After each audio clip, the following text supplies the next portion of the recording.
Hi there, everyone. And today I am going to talk to you about teamwork because we're all on teams, whether it's a sporting team, a performing arts team, a corporate team, or even our families. Let's face it, they're all teams.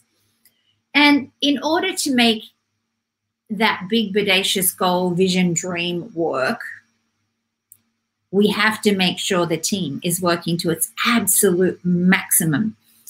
And I've got to tell you, the number one thing that I have seen in my many years of running an incredibly successful school of performing arts and in coaching athletes and performers over the last 15 years in sporting teams is, well, there are lots of things, but one of the things is that there becomes cliques. Do you know what I mean? I'm sure you do. You know, like, and it happens for all sorts of reasons. We tend to compare ourselves with people in our team. Can you relate? So if you're in a sporting team, let's use basketball as the example in this. I know when my daughter was playing, she would often be in the opening five, and the girls that were not in the opening five would be sitting on the bench and they would go, oh, damn, you know, I didn't get to be in the opening five. And they'd be chatting on the bench, and I would just give them the opportunity to say, hey, you know, your energy is impacting your opening five. So instead of just chatting among yourselves, beam energy out to the rest of the team. But I have also found when I had my performing arts school that the most challenging and yet the most fulfilling on some levels age was my 14 and under performance team. It's kind of the year 9. And if you talk to many, many high school teachers, they will tell you the most challenging age is year 9, because I guess there's a lot of hormones pumping and they're doing a lot of individuation. They're moving away from parents and teachers and really learning to stand on their own 2 feet. However, that can cause challenges when we are either a teacher or a coach and we're wanting to create this amazing winning team. So we tend to compare ourselves when we're in a team, and we create a hierarchy of where we feel we sit in that team. Can you relate? If you can, and you're watching this live, pop in the chat, and I'm going to do my best. I'm so still on my L plates and using StreamYard, so I don't necessarily have the chat section open, but I'm going to do my best to open that chat section now. Where is it? Here we go. Comments. Okay, I can open that and see if anyone's commenting. So we will work out for ourselves where we feel we fit in that hierarchy. And unless somebody has a really healthy self-esteem, if they feel they're the kingpin, then their ego is going to have a field day. And that's going to leave someone else in the team feeling less than. And here's the thing. If you're a teacher or a coach, or perhaps you are the head of a sales team in a corporate environment, if you have favorites, then you are, without a doubt, undermining your team's ability to create outstanding results, because the rest of your team are going to feel that, and they're going to feel like you give special attention to whoever your favorites are. And even if you're not doing it, you've got to realize that everyone in your team is doing this hierarchy thing. So it's incredibly important for you to pull your team together and discuss with them what they're feeling about the team, to get them to stop playing what I call the compare and despair game. We have all done it, be honest.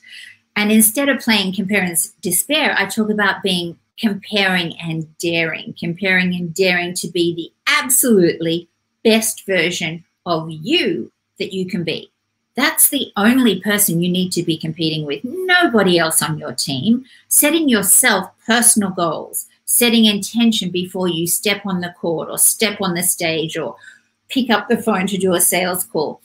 You need to be setting goals for yourself, because that's the only person that you're actually in competition with.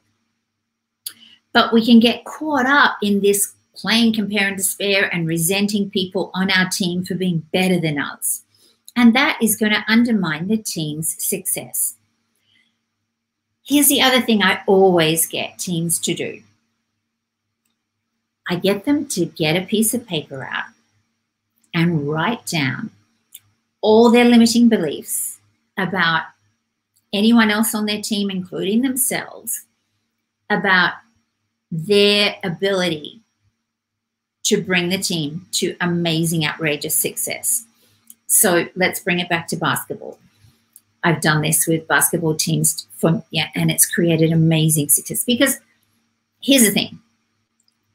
All of the things that are not being spoken are being felt. Think about that. When you're a child, and maybe you still are and you're listening to this, when you came home and your mum and dad or grandma or caretakers were angry, I bet they didn't have to say a word. You could feel it. So that's the thing. All these unspoken feelings and limiting beliefs about all the rest of your team are being felt by the rest of your team. So get all that nonsense out of your head. Write it down on a piece of paper. No one else has to see this. It's not about the rest of your team seeing it. It's about you getting it out of your head and your heart so that it's not getting in the way of your team's success. Write down, I don't feel like I can pass the ball to such and such, or I feel like they miss their rebounds, or I feel like I'm never going to live up to being the best salesperson on this sales team, or I feel like my dance teacher always gives the solo roles to XYZ, or whatever it is that you are feeling, whether you're feeling resentment, whether you're feeling jealousy, whether you're feeling like you don't belong, or whether you're feeling something towards somebody else in your team that has nothing to do with positivity and really juicing up the environment where it's only about the team's success. Everything else, guess what, needs to go down on that piece of paper. Then when you are finished writing it all down, I want you to scribble all over it and then rip it out. Forget your piece of paper and say you've actually written all those limiting beliefs about yourself, your coach, your teachers, your sales team, other members of your team in particular, because remember, they're feeling whatever you're not saying, and rip that sucker to shreds and stick it in the garbage where it belongs. Then go wash your hands. Wash them and see, feel, hear, taste, touch, smell, all those yucky feelings going down the drain. And then put on some amazing music and celebrate. And celebrate the fact that you have actually gotten rid of some nasty things that have been holding your team back from experiencing outrageous success. Because guess what? I use the analogy of like this pendant that I'm wearing, this beautiful necklace. Every single person in your team is part of this necklace. Whether or not they're in the opening 5 in the basketball team, let's keep it on that. This is the win. And every single one of you is necessary to get to the end result, which is the win. So whoever you are, however experienced you are, it doesn't matter. Every single member of your team needs to be honored, respected, and appreciated. You don't even necessarily have to like them, but you certainly have to respect them and have to know that you appreciate them being on your team. So I hope you found this valuable. We don't have any comments right this very moment, I don't believe. So I haven't got anything to interact with you. So let's bring it back to, let's see here. Now, I would love, if you found this useful, head over to Instagram. You'll see my link below. It's the Inner Game of Winning. And on Instagram, I am going to be focusing a lot of my attention, even though these are going to Facebook at the moment, they're also going to be heading over and I'll be posting them on Instagram. The Inner Game of Winning on Instagram is where I will be spending a lot of time posting Inner Game of Winning TV show, Inner Game of Winning short reels, and all sorts of really valuable posts to set you and your team up for outrageous success.